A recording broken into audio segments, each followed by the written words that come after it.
This is a video of what I like to call the full body scan.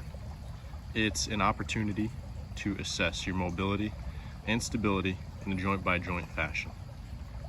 Take your time as you go through it, and after a few times you should be able to cover most of this within 5 minutes. It's a great daily practice. It's a good way to start your training session. It's a good way to start or finish your day.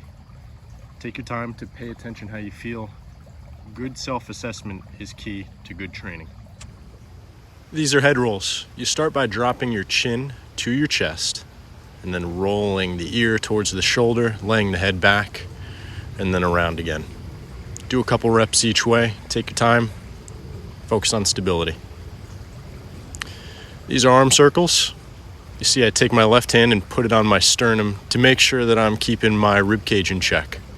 I'm looking to limit movement elsewhere as I move the arm through a full range of motion. You'll see I compensate a little bit. The idea is mindfulness. After a couple regular circles, I go for the scratch test. You go around and then you try to get your hand up to your mid-back.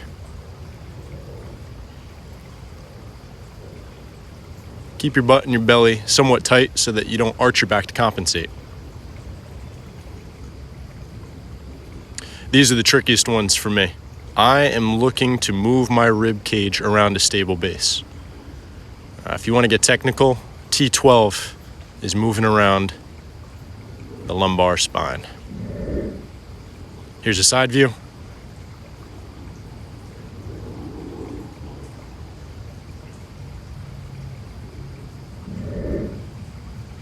These are ankle circles.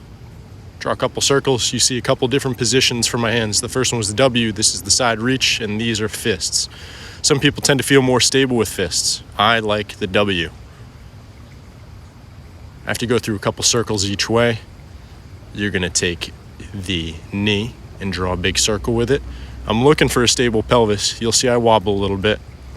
The key is practice rather than perfection. If you have this perfected, it's probably not the right thing for you to be working on right now.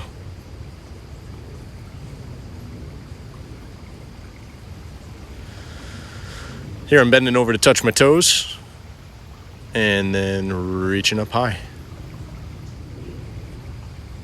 Hey, don't forget, while you're moving, focus on some good breathing. Let the air flow. Try exhaling at the different positions. You might inhale on the way down and exhale on the way up, and then the next rep, you exhale on the way down and inhale on the way up. Get to know your body. Then I start with some arm circles, moving slow, progressively moving faster and faster, faster, faster, faster. And then I like to go crisscross, crisscross before starting them backwards. Those are kind of fun. Next is march. It's the skipping, sprinting pattern. Good for coordination, but mostly just checking to see how I'm feeling before I get into higher intensity movements. Slowly ratchet up the intensity, skipping in place now. And then I'm following up with the squat reach. Now the order of operations isn't as important as hitting all the stops. And you don't necessarily even need to hit all the stops. If you find you're very proficient in a certain area, go focus on where you need more development. This is the squat reach. Sit down low. I have my arms on the inside of my legs, and I put a little bit of pressure against my leg with the non-moving arm. And then the other side reaches, and I follow it with my eyes. Again, focus on some breathing. Take your time. After a few reaches, I then hold on to my feet or ankles and squeeze my legs straight. Hands up, stand tall, you're done.